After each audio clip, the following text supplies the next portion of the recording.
बिस्मिल्लाहिर्रहमानिर्रहीम। दोस्तों, suit for compensation for infringement of the copyrights. Copyright बुनियादी तौर पर कॉपीराइट की खिलाफ वर्जी की सूरत में दावा दिला पाने हर्जाना और हुक्म इम्तनाई दवामी व ताकीदी दायर किए जाते हैं।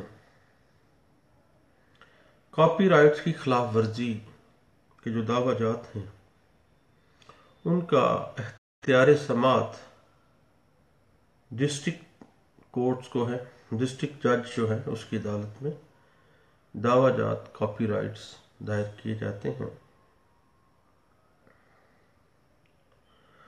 कॉपीराइट अमेंडमेंट ऑर्डिनेंस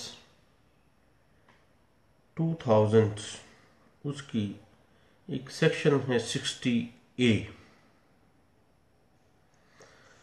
इसमें कहा गया कि अदालत डिस्ट्रिक्ट कोर्ट जो है 30 डेज के लिए अबूरी तौर पर कॉपीराइट्स की खिलाफ वर्जी के खिलाफ हुक्म इम्तनाई जारी कर सकती है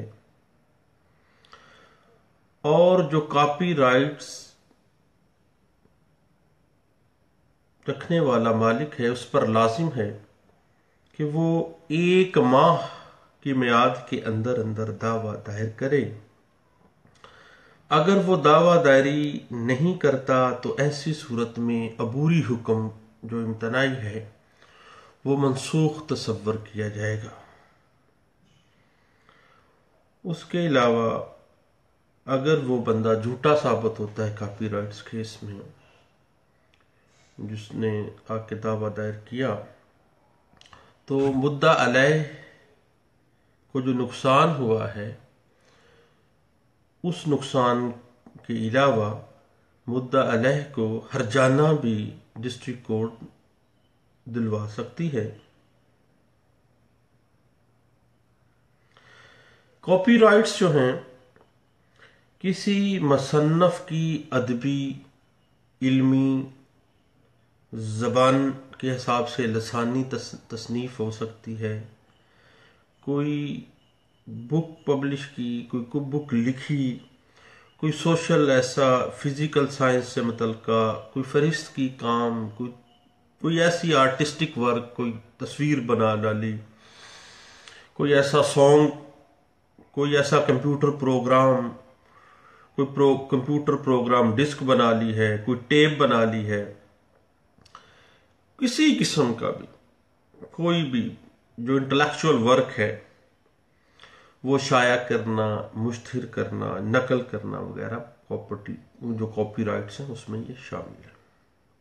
उसकी इंटेलेक्ट जो है उसको रजिस्टर्ड किया जाता है कॉपीराइट के तहत, और जब कॉपीराइट रजिस्टर्ड हो जाता है तो कॉपीराइट्स की खिलाफ वर्जी की सूरत में दावाजात दायर किए जाते हैं। और अगर किसी शख्स ने किसी कॉपीराइट की खिलाफ वर्जी की हो तो उसके खिलाफ हर्जाना, जो मटेरियल प्रोड्यूस हुआ है उसकी जब्ती, और आगे से वो मटेरियल मजीद प्रोड्यूस ना करे उसके लिए हुक्म इम्तनाई दवामी व ताकीदी डिग्री दी जा सकती है। और अगर प्रोग्राम जो कॉपी किया गया है, सिनेमा की कोई कॉपी, कुछ मूवी की कॉपी की गई है जिसको कॉपीराइट रजिस्टर्ड है, कंप्यूटर प्रोग्राम है, उसकी खिलाफ वर्जी की गई है, 3 साल कैद बमा जुर्माना, उसकी भी सजा दी जा सकती है। मुसन्नफ के लिए यह जरूरी नहीं है कि वो अपने कॉपीराइट को लाजमी रजिस्टर्ड करवाए। रजिस्ट्रेशन के बगैर भी अगर उसे पता है कि ये मेरी मेहनत है और मैंने बहुत मेहनत के साथ ये नॉवल लिखा है, ये अफसाना लिखा है, ये गीत गाया है, ये तस्वीर बनाई है, ये कंप्यूटर प्रोग्राम बना लिया, ये मूवी प्रोड्यूस किया है, मूवी बना दी है, ड्रामा बना दिया, अब उसको कॉपी कर लिया गया है, तो कॉपीराइट से इन्फ्रिंज हुए हैं, हालांकि उसने कॉपीराइट्स को रजिस्टर्ड नहीं भी किया। ये बात इंटरप्रेट की गई थी 2003 है PLJ Lahore high court, page है 1028 में। और एक बंदे ने एक नावल लिखा, एक अफसाना लिखा, या एक छोटी मोटी ऐसे टाइप कोई किताब लिखता ली, उसमें चंद एक सफ़ात की नकल कर ली,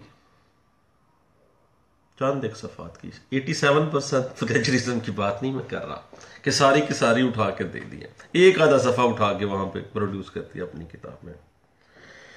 तो एक पेज भी, आधा पेज भी रिप्रोड्यूस जो कर दिया गया है, नकल कर लिया गया है, वो कॉपीराइट्स की खिलाफ वर्जी के जुमरे में आएगा। लेकिन अगर मदई जो है वो मुसन्नफ नहीं है, उसका उस कॉपीराइट के साथ या उस तसनीफ के साथ या उस प्रोग्राम के साथ या उस मूवी के साथ कोई ताल्लुक ही नहीं है, देन वो कॉपीराइट्स का हकदार नहीं है, उसके पास कोई राइट्स नहीं थे कि जो इन्फ्रिंज किए गए हैं, और वो कंपनसेशन का भी हकदार नहीं है। पर अगर किसी तस्वीर की, किसी ड्राफ्टिंग की, किसी कंप्यूटर प्रोग्राम की, किसी मूवी की एक ख़ास अंदाज में ड्रा की गई, उसकी तज़ीन और आज़ाइश की गई, उसको खूबसूरत बनाया गया, उसको डिज़ाइनिंग दी गई, लेकिन उसको रजिस्टर्ड नहीं किया गया, तो देन कती सूरत क्योंकि ये रजिस्टर्ड नहीं की गई थी, तो कॉपीराइट की खिलाफ वर्जी कैसे हो गई? क्योंकि अगर वो बंदे की अपनी इंटेलेक्चुअल वर्क था और वो अपने इंटेलेक्चुअल वर्क को साबित कर देगा, देन तो कॉपीराइट का वो हकदार है उसकी कंपनसेशन का। जब वो साबित ही नहीं कर सकता,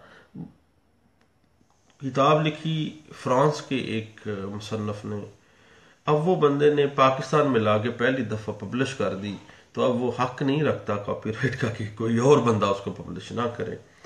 तो इस तरह के मामलात में कॉपीराइट्स की कोई खिलाफ वर्जी नहीं है। ताज कंपनी का केस भी उसमें सामने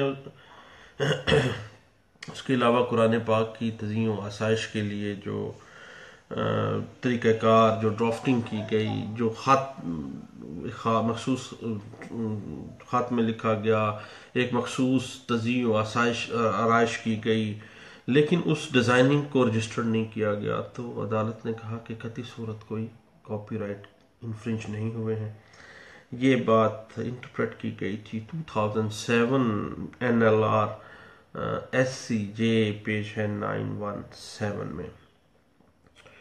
जब भी suit for compensation for infringement of copyrights का दावा दायर करेंगे, तो चंद चीज़ों का ख्याल रखना है। पहली चीज़ ये है, ये साबित करना है कि जो मदई है वो कॉपीराइट का मालिक है, उसको कॉपी राइट्स मौजूद उसके पास हैं, कॉपीराइट का मालिक है, पहली बात।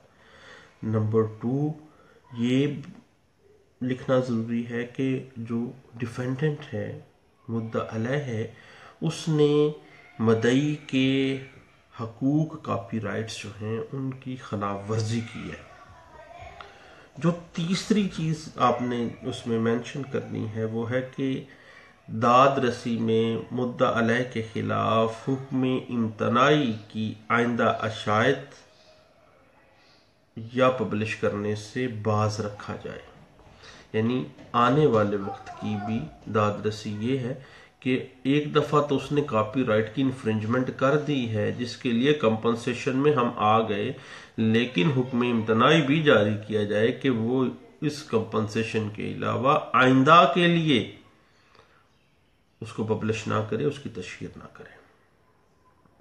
और जो तस्वीर कॉपी की गई हैं, जो किताब कॉपी की गई है, जो मजमून कॉपी किया गया है उसको तलफ कर दिया जाए, ज़ाया कर दिया जाए, जब्त करते हुए।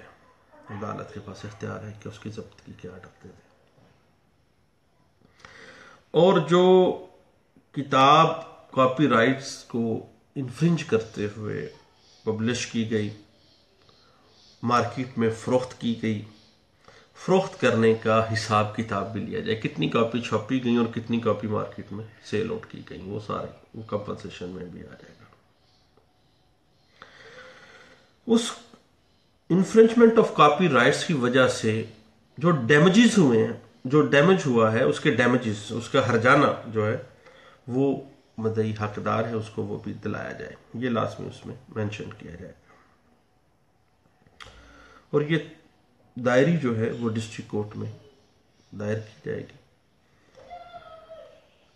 बाकी मामला है कोर्ट फीस। मालियत दावा के मुताबिक कोर्ट फीस जो है वो चश्मा की जाएगी, और इसको जो लॉ डील करता है वो है section 7 sub section 1 court fees act 1870। जितनी मालियत का दावा उतनी मालियत की कोर्ट फीस, लेकिन 25,000 तक कोई कोर्ट फीस नहीं। 25,000 से ऊपर 2 लाख रुपए तक 7.5%, और 2 लाख से ऊपर 25,000 और 15,000 रुपया, 15,000 से ज्यादा कोर्ट फीस नहीं लगेगी।